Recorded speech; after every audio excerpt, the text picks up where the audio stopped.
Did Pam read the letter? Was it tampered with? And why was Pam so surprised when Jim gave it back to her? In part 2 of Gay Jimothy on the Anti-Strangling Task Force.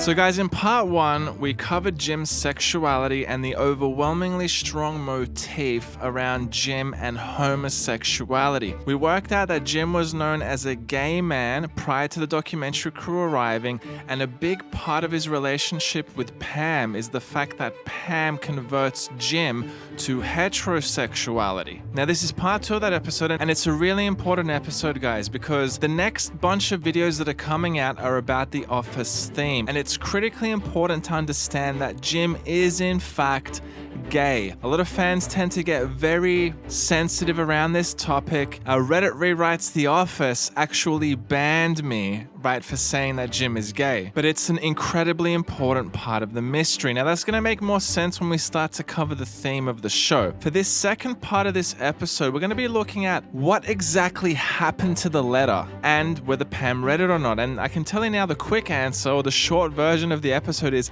yes, she did in fact read it. Now, as I mentioned in part 1, we know the letter wasn't in the teapot. We see the letter, or to put it more correctly, we see the Christmas card be put into the box next to the teapot. Now, because of this, we know that it wasn't removed from the teapot. Why? Because it was never put in the teapot. So what we need to work out is exactly how she got the card and exactly how she got the teapot. The first thing that we need to do is establish a timeline of the series of events leading up to Pam actually receiving the teapot. Now, some of you may be like, well, doesn't the episode serve that purpose? And in most cases, it would. But many of you will know that Michael goes around the office during the Christmas party taking photos with his digital camera. Now, we do actually have these photos. There are about 39 of them in total. For those who haven't seen them, you can jump over to the Anti-Strangling Task Force Reddit page. We've got all of them up there. A big thanks to Gypsy Trisha for bringing those to our attention. But these photos are actually additional evidence, and not just any evidence. They are critical in establishing the timeline that led to Pam actually receiving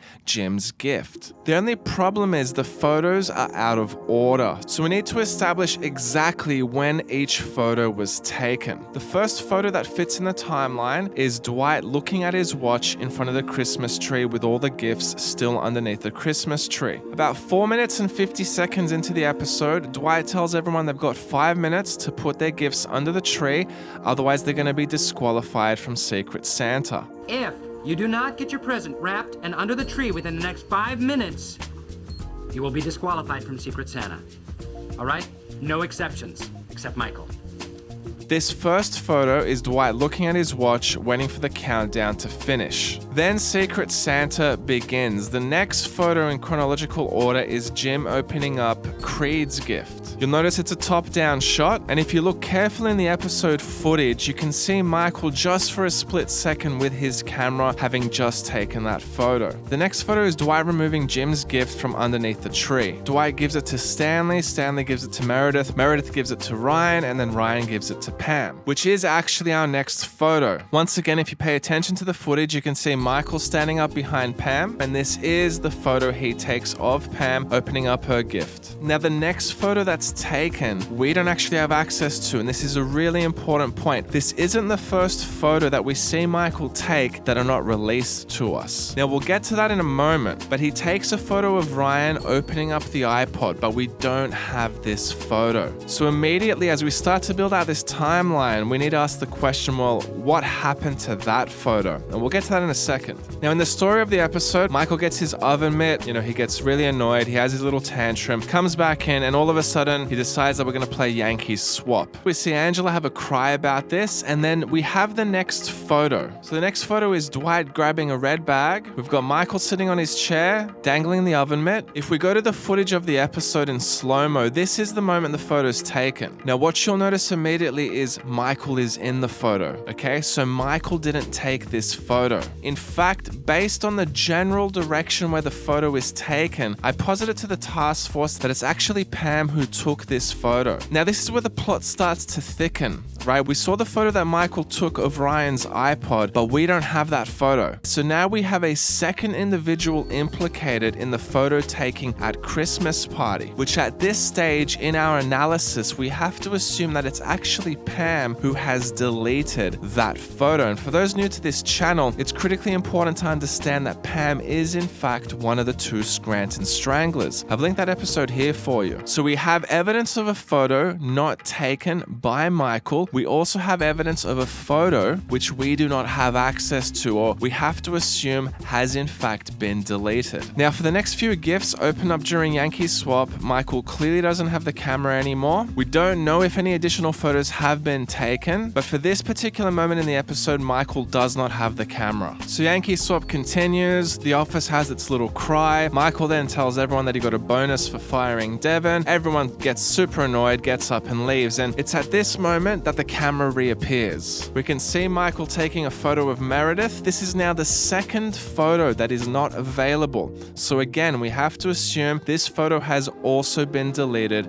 by Pam. We then have a batch of 3 photos that are sort of squeezed together in this moment. Michael takes a photo of Dwight in front of the tree with a teapot. He takes a picture of the tree. Now we know this picture was taken around this time in the episode because the chairs are still around the tree. Later on in the episode, the chairs are removed to make a sort of makeshift dance floor, but we still have the chairs in front of the tree. Everyone has sort of just gotten up and left after hearing about Michael's bonus. We then have an additional photo with the chairs still in front of the tree, this time with Ryan and Angela in the photo. We can also see Darryl in the background in the doorway of the conference room. So Darryl has now arrived. And it's interesting that these 3 shots sort of fit together as a little grouping, and we do actually have another echo of the curse of 3 in this moment. And this isn't the first triple grouping in the photos either. So he takes the photo of Meredith, that photo's deleted, everybody gets up, he takes a photo of Dwight with a teapot, then he takes the photo of the tree, he walks over to the area around Jim's desk and takes a photo of Ryan and Angela. Now for those who've obviously seen the episode and are familiar with the narrative, Michael then goes to buy alcohol. And I can tell you now, while he's at the bottle shop buying the vodka, we have no photos taken from the time that he's at the bottle shop and when he returns back to the office. So based on that evidence, he's taken the camera with him, no more digital photos actually taken. Michael comes back from the bottle shop, now the photos start again. So the next photo in the timeline is Meredith in the conference room helping herself to some Christmas punch. Now when you look at the episode footage, you'll notice Meredith goes into the conference room. If you look in the background, you'll notice that the projector, we have the same projector image in this moment. So it's safe to assume Michael puts down the alcohol, mixes it into the punch, and then he starts taking photos again. Completely makes sense from a narrative perspective. Now the next 2 photos, I believe, are taken within the same sort of time frame. We've got a close-up of Angela, Phyllis, and Creed. Now again, if we go back to the footage when Michael's going into the conference room, you'll notice all 3 are in the same sort of general area. We don't see this particular image in the video footage, but based on the proximity they are to each other, the series of events that seem to fit most is Michael goes into the conference room, mixes the punch, he can now take photos again, he takes a photo of Meredith, walks out. Now Angela and Phyllis are talking with Creed or are close to Creed, he takes that photo, then he turns around and takes a photo of Jim. So again, to go to this scene, as Michael enters the office with the vodka bottles, we see Jim sitting down. In fact, this is the only moment after the Christmas party begins that we actually see Jim sitting at his desk. So it makes most sense that Michael takes this photo next. And obviously we have a little bit of a depressed look in Jim's face because Pam's chosen the iPod, she didn't choose his teapot, right? So this now forms another curse of 3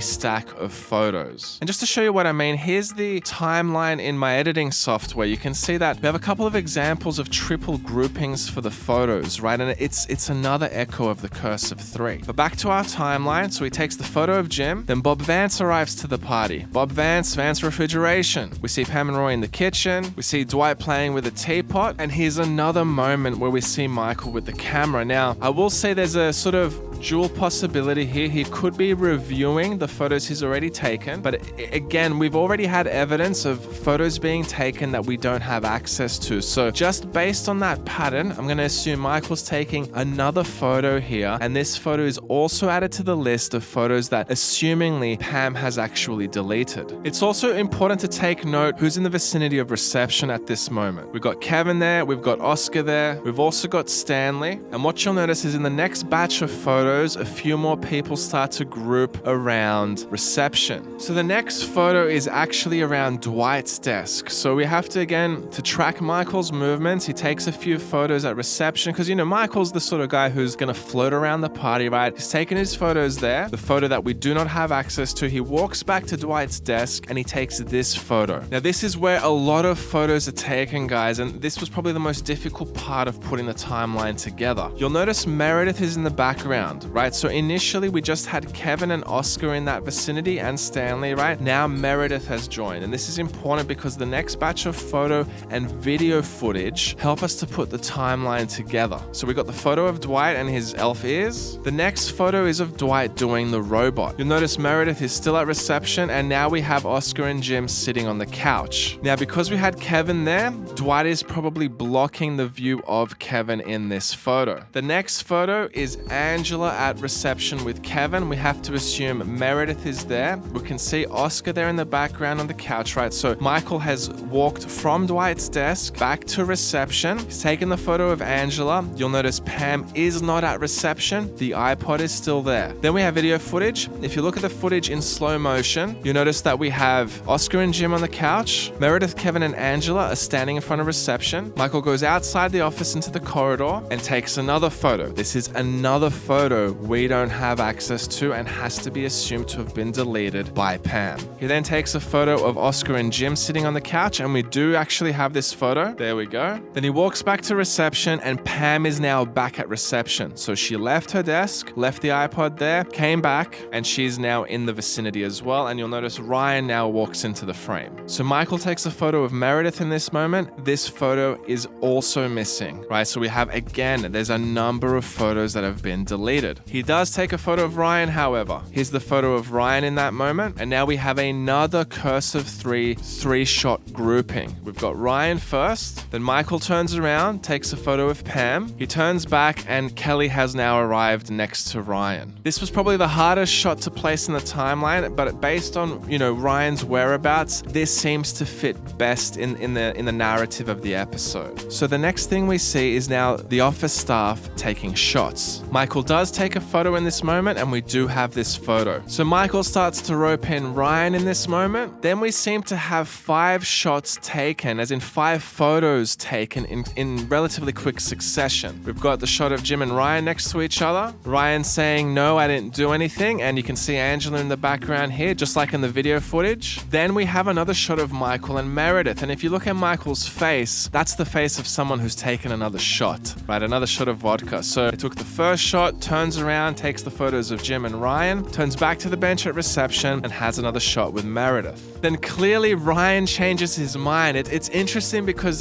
this is a particular case where the photos give us a little bit more of the story, you know? Ryan says, "Oh, no, I didn't do anything," but it seems like Ryan has a change of heart and then chooses to take the credit. So the next photo is Angela, Pam, and Kelly at reception. Then everyone hits the dance floor, right? And in the episode footage, what happens next is Pam is sitting at reception, and then Jim comes over to her, and we have that infamous scene where, you know, they start pulling the teapot apart. Now, this photo of Angela, Kelly, and Pam I have placed after the dancing, but prior to Jim arriving to the desk. Jim makes a comment on Pam actually sitting at reception and, you know, not joining in the party, and that's what we see here. We see the same Pam sitting at reception and not joining in the party. Angela and Kelly have maybe gone over to talk to her. So at this stage, I'm assuming that this photo is actually taken prior to Jim's arrival. So I've placed this photo before Jim comes to reception. Now, there are more photos, guys, but for our purposes, we've established the timeline up until the moment that Pam receives the teapot and the letter. For those who'd like to see the rest of the timeline, I have actually completed the timeline in its entirety, and I've posted that up as a separate video. We now need to follow the box, the card, and the teapot and trace its whereabouts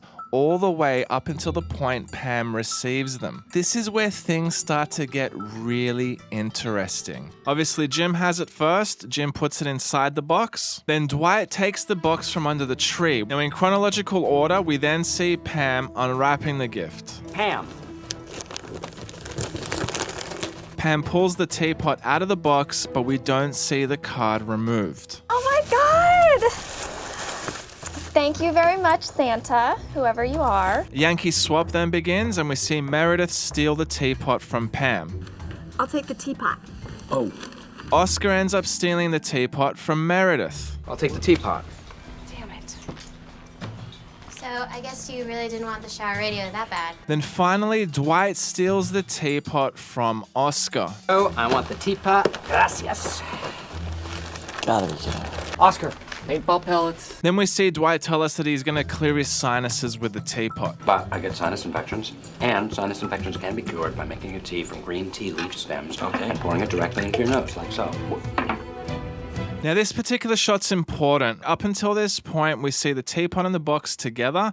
This is the first time we see the teapot by itself. The absolute last sighting of the box is in Michael's photos. We can see the box sitting on Dwight's desk as he's doing the robot. Now, if you look closely, you'll notice that the card is missing from the box, right? Jim put it on that same side that is exposed to us, and we cannot see the card anymore. If we slow-mo the footage, when Dwight actually gets the box, you'll notice that the card is still present. But by this point in the episode, or by this point during the Christmas party, the card has now been removed. Now, some people might say that the trade has now occurred for the teapot and the card. However, this is where the timeline becomes critical. In the following photos taken, we can still see the iPod at reception. So the trade has not actually occurred. Now, we haven't got into this part yet, but I am actually going to show you the exact moment when the trade occurs. The absolute exact moment. So I can tell you, not only has the trade not occurred now, we have the evidence of the iPod still at reception, but I'm still yet to show you the exact moment it actually happened. So at some point between Dwight choosing the teapot during Yankee swap and the taking of this photo, the card has been removed.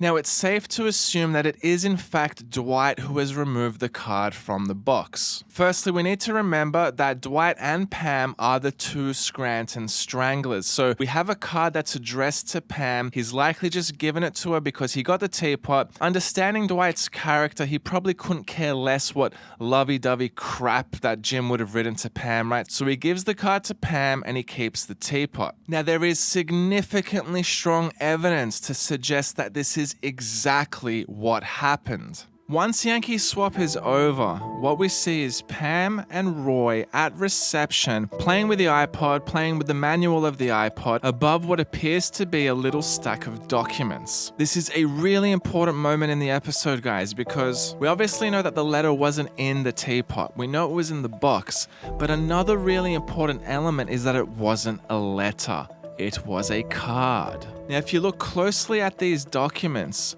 you'll notice one particular document seems to be sort of lifting off the bench at reception. That's the card. You got to remember, paper is supple. Paper has no rigidity. If you look at the piece of paper next to the card, it is flat with the bench. However, this document here has some stiffness to it. That's what she said. But you can see what I'm talking about, right? Cardstock, if it's bent a little bit, it will not lay flat on a bench or a table. That rigidity does not go away. The other thing about this document is the lack of a crisp edge. If you compare it to the piece of paper next to the card, right, we've got a crisp edge that is flat with the bench. However, when you look at the card, it is enclosed in a paper material that has curvature to the edge. That would signify that this particular document is not only a card, but it is in fact in an envelope. So this is the card right here. She has the card. So at some point after Yankee swap ends and this moment with Roy, presumably Dwight has given the card to Pam. Again, given is important. No trade has occurred. She doesn't have the teapot at this stage, but she does have the card. So Dwight has given her the card, most likely because it has her name on it, and she has the card in her possession in this scene with Roy. Now, it's important to consider Pam's emotional state during this episode, and specifically her feelings towards the teapot. Initially, when Pam has the iPod, she clearly couldn't care less. She actually seems quite happy that she has the iPod. Pam, you can still the oven mitt. I'll take the iPod. And I have to give it to her. I don't have a choice. Yes. When Oscar takes the teapot, we see a little bit of guilt in Pam, but not enough for her to give up the iPod. I'll take the teapot. Damn it. Okay, moving along. Pam then picks the iPod again. Pam, steal something or pick the final gift. I want the iPod. Damn it. Sure you don't want the teapot? The final nail in the coffin, in Pam not really giving a damn about the teapot is when she's at reception with Roy. This is awesome. I know, it's totally gonna change the way I work out. Right, she's super happy to have the iPod. She's showing it off to her boyfriend. It's what she wanted. Roy was going to get her an iPod. She wanted an iPod. Now, this level of guilt remains consistent when Pam moves to the kitchen with Roy and Darryl. Yes, she's still feeling a little bit bad, but what does happen in the kitchen, guys, is Pam gets bored. She's bored of the sports conversation. She looks into the office, sees Dwight playing with the teapot, and she realizes, well, I haven't read Jim's card. So she had the card in the scene with Roy at reception, but she still hadn't read it. This is the moment where Pam gets bored and she decides to read the card. So what does she do? She leaves the kitchen and she reads the card. Now we're going to pause the analysis here for one moment because I know there's going to be a number of fans and a number of task force members who will say, how could she have read the card when the events in season 9 would appear to suggest the contrary? And I'm obviously talking about the scene when Pam finally gets given the card back. In one of the Superfan episodes released by the creators, Pam actually confronts Jim about the card. What did you write on the Christmas card? What's that? When I got the teapot from Dwight, there was a card, which I put on my desk, and after you came up to talk to me, it was gone. I don't, What? Why won't you tell me? I'm with you now. You got me. Will you tell me someday? No. Oh. So she knew, right? This is the explicit admission that she knew about the card, and this scene completely throws into disarray the assumed series of events in season 9. Fans for years have believed it's because, she didn't know the card existed, but that cannot be the case. Now, I'm about to reveal to you guys the real reason why she's shocked. This reaction of shock and surprise isn't at the existence of the card. It is at the existence of the video footage. What you're seeing here in this moment is Pam realizing that the camera crew have video footage of the card. And you may be like, well, what's the significance of that? I'm about to show you. So put that on the back burner just for a brief second. Now, the second possible criticism of our hypothesis is that we witness Pam reading the card for the first time. This is also incorrect. This reaction you're seeing from Pam isn't that she's reading the card for the first time. Her reaction is that Jimothy Halpert changed what he wrote. I am putting it to the task force that this document is not the original article handed to Pam in Christmas Party of season 2. Now, many of you will be like, that is a bold claim. Not only is it bold, anti-strangling task force, it is definitively what has occurred in this moment. Pam's shock is because that is not the same card. Well, then you might be wondering, Detective Lloyd, where is the evidence? Well, here it is, task force. Jimothy Halpert exposed for reneging on his words in order to manipulate Pamela Beasley.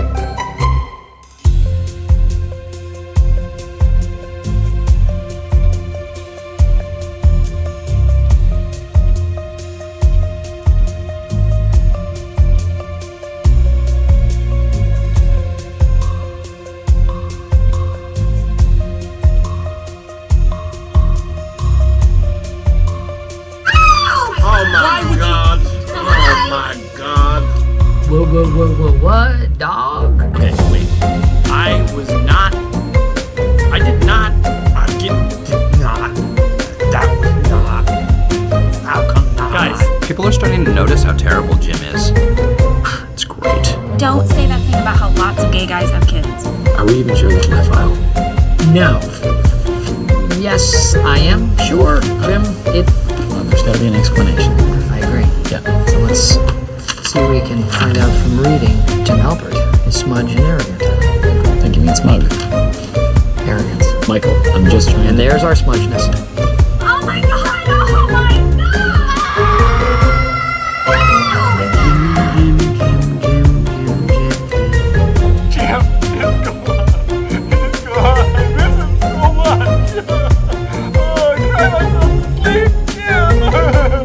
False. I do not miss him. Team Halpert, okay? What a lying, manipulative son of a bitch. Jim Halpert is a son of a bitch. Now, I know what some fans of the show are going to say. There's a certain phrase that Office fans love to say. Continuity error. I mean, the criticism could be that the envelope in season 9 is 7 years later. Maybe they lost the original envelope, and it's just the same sort of thing you hear from Office fans all the time. But let's address it anyway, because not only is the envelope in season 9 different to the one that Jim put in his back pocket, the one he put in his back pocket is different to the one he put in the box.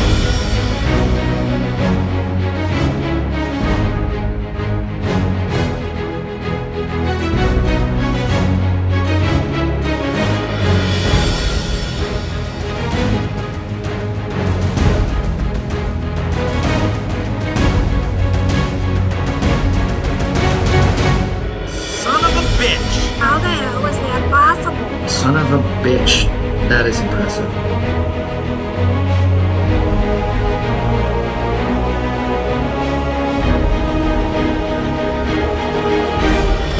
So what say you now? There are no continuity errors. I want to take this moment to encourage everybody to subscribe. This is the Anti-Strangling Task Force. We are investigating the Scranton Strangler. We have made dozens of discoveries just like this one. If this is the first video you're watching, there's a lot of catching up to do, but don't miss out. This is a channel for the real Office fans. So the other thing you'll now notice, Task Force, is we have 3 envelopes. Yet again, another echo of the curse of 3. Now, if we compare the writing on the first envelope, and I will make a quick point here that I tried to use the same techniques to extract the image better, but the end result was different. This was the best I was able to get. If we compare the first envelope to the third envelope, they're very similar, but they are still different. You'll notice there's a bit of a different curvature on the P. The M is a little bit more elongated. However, they are relatively similar. Why? Because Jim has labeled the first and the third envelope. If we compare how Jim writes Pam to his Pam, Cece, and baby list, we can see quite a bit of consistency in his handwriting. However, that consistency is not visible in the second envelope. So who wrote on the second envelope? If we go to Pam's little note when Jim interviews for the job at corporate, we'll notice the way that Pam signs her own name. This is inconsistent with the writing on the second envelope. So if it wasn't Jim and it wasn't Pam, who could it have been? This is if we were all on a cruise ship and had to divide into lifeboats. And this is if we were on a cruise ship and had to divide into life rafts.